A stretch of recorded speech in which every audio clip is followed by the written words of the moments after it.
All right, so Miles Sanders ends up in Carolina. A lot of running back movement this offseason in the NFL. That's definitely going to impact fantasy football for 2023. This is a Fantasy Sports Plus. If you're new to the channel, hit that subscribe, hit that notification button, and the like button. So I've spoken very often about the running backs that I am attracted to for the 2023 season. I have a very strict cutoff.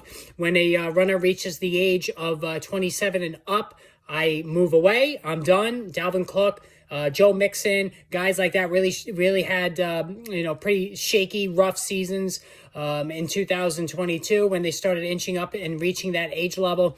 Even above that, even worse in terms of declining play and injuries cropping up and whatnot. But Miles Sanders is definitely somebody I'm going to be in on this season. Now, he's going to be 26 years old in May, so he's still young. He's still, makes the grade for me in terms of at least for the age, as far as the age is concerned. And he goes to the Carolina Panthers, who are expected to use the number one draft pick on a quarterback, and it looks like it's going to be C.J. Stroud.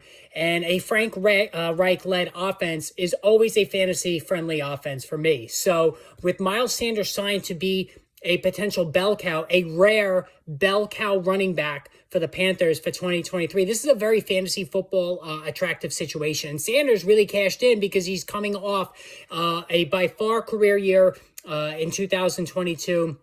When he put up numbers all over the place, really outside of the passing game, but we're going to get to that in a minute. So last year, 1,268 rushing yards, 11 touchdowns, 4.9 per clip. Now, when Sanders was at Penn State, he was looked at as not that, the Saquon Barkley was touched by the hand of God, according to Dave Gettleman. He was universally considered one of the greatest running back prospects ever. But Barkley himself had said that look out for Miles Sanders. He is just as talented as I am. Now, he was being a little modest, but he talked about how Sanders has that dual running and receiving game. And earlier on in his career, right out of the gate, he was a good receiver. He caught, 50 passes his first year in the league. So, it's something that Sanders really was underutilized in last season. Now, the Eagles wanted to have a committee approach, so they used Kenneth Gainwell as primarily the receiving back, Boston Scott as the change of pace back, and they kept Sanders really as just a runner, which was frustrating to a point for his fantasy owners. But again, he had a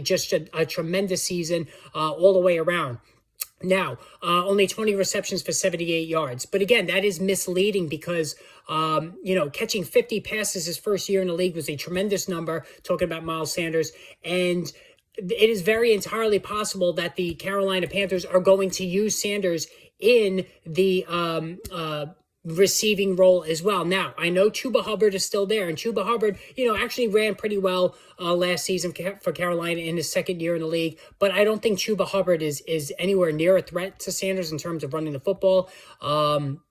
And certainly, as far as catching the ball, that might be the situation for Hubbard on third downs, but I really do think that Frank Reich is going to key in on Sanders' untapped ability as a receiver. Again, he caught 50 balls as a rookie, which is nothing to sneeze at. Only in the 20s the last 3 years, but the opportunity just wasn't there. Now, for his career, Sanders has averaged 5 yards per carry. He's been tremendous, and he showed a nose for the end zone last year. I'm really, really high on him. He's going to go in the second round. He's not going to be a first-round pick next season.